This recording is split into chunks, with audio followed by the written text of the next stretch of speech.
I want you to hit me as hard as you can.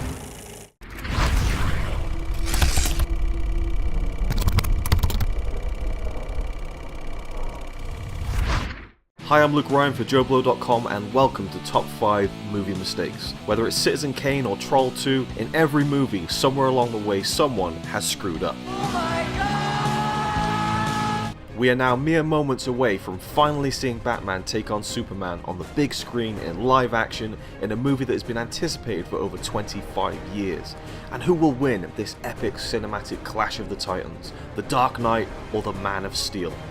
Well, that's for Zack Snyder to present us with, so for now, how about we pit the world's finest against each other in the murky arena of movie mistakes. This time we look at and ultimately decide which movie has the worst mistakes between Superman Returns and Batman Returns. Now, Superman Returns was an interesting one, more of a retconning interquel than a sequel or a reboot, which certainly divided a lot of opinions. Let's take a look. Number 5, a quick and easy one. In this video you'll be seeing everything but the kitchen sink. So here's a kitchen drawer. In this shot it's open, and in the next it is instantly closed. Why was it open to begin with? Number 4, when Superman flies away from the city at the end, spoilers, if you look at the roads below, the cars are moving at an impossible rate of speed, giving it a really unnatural look, which I can only explain with this being a sped up helicopter shot. And if I'm correct, hey, at least it wasn't CGI, right? Number 3, this one is baffling. When Lois is holding onto her son being held captive by Kevin Spacey's Lex Luthor, we can clearly see her wedding ring on, you know, her ring finger. Yet the previous shot in this scene shows her wearing it on her other finger. Like, really? How does that happen? From the script supervisor to the actress herself, how does this actually happen? Number 2, during the big plane crash scene, Lois is thrown to the roof. The sheer gravity of this jumbo jet tumbling through the air, pinning her body, quite understandably, to the ceiling. So, how come her little lanyard and hair are dangling freely from where she's stuck? Doesn't quite make sense, does it? Number 1, when Superman saves the day by absorbing the impact of the plane's downward descent, a shockwave ripples through the craft. It's a really nice touch and makes you feel the enormity of the situation, the nose of the plane almost crumbling to pieces in Superman's hands. For one thing, there's Brandon Routh's CGI stunt double, which has no expression on his face during this shot.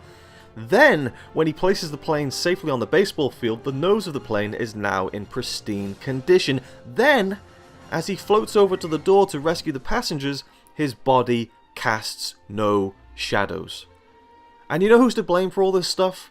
Let's look at the credits, shall we? Yeah, post-production. Wow. So there's quite a few offences for Bryan Singer's reimagining of Superman, but let's turn our attention now to Tim Burton's 1992 follow-up to the hugely successful Batman, with Michael Keaton returning to his role as the Caped Crusader. Let's look at Batman Returns. Number 5, in the scene where Catwoman is wreaking havoc inside a department store, we can see as she cartwheels around the place, she's wearing flat-footed boots. And of course, in the very next shot, with maximum emphasis, we see that she's now wearing high heels. But hey, I wouldn't want to try flipping around in those things either. Number 4, now this has always been an issue, the Bat's Eye Shadow. Whenever the Dark Knight removes his cinematic cowl, it instantly vanishes. No more eye makeup. But here, we actually see it disappear before Batman even removes his mask, to accommodate the moment when Bruce reveals his identity. Number 3, when Penguin is fantasizing over taking down Batman, he playfully creates a bat shadow puppet on the ceiling. It's a cool visual that has always stuck with me, but how the hell is it even possible? I mean, where is the light source behind his hands that would even begin to start casting a shadow on the ceiling? It just doesn't work. Number 2, when Penguin visits his parents' grave, he nudges a nearby tombstone, which clearly wobbles. However, this is apparently intentional as a nod to the infamous Ed Wood, who Tim Burton would shortly go on to make a film about, where it's referenced again. That cardboard headstone tipped over. This graveyard is obviously phony. Nobody will ever notice that. There are plenty of other set giveaways here, like Catwoman falling onto this roof, which shakes as one when it's supposed to be made of tiles. And when Penguin kills one of his clowns, they fall onto a not so carefully concealed mattress, standing in for concrete. Number 1, when Penguin... wow. Seeing a theme here? When Penguin meets his grisly end, his death is poetically finalized, when the Penguins solemnly drag his body back into the depths from which they retrieved him as a child, the cruel circle of life completing itself. But notice how for a start the Penguins are clearly small people in suits, and how they're not actually even touching him. I mean, this has bothered me since I was a kid. Not enough though? Watch out for the little boogie board that Penguin was sliding down on. It pops out from underneath him as he starts to float into the water. So who wins? Superman or Batman? Well, in this case there are no winners, only losers. But when you look at all the mistakes, and there's plenty more I didn't have time to cover, especially in Batman Returns, it's actually Superman Returns that contains the lesser offences. Batman Returns, you dark horse of the Batman live-action legend, I love you, but you are riddled with mistakes.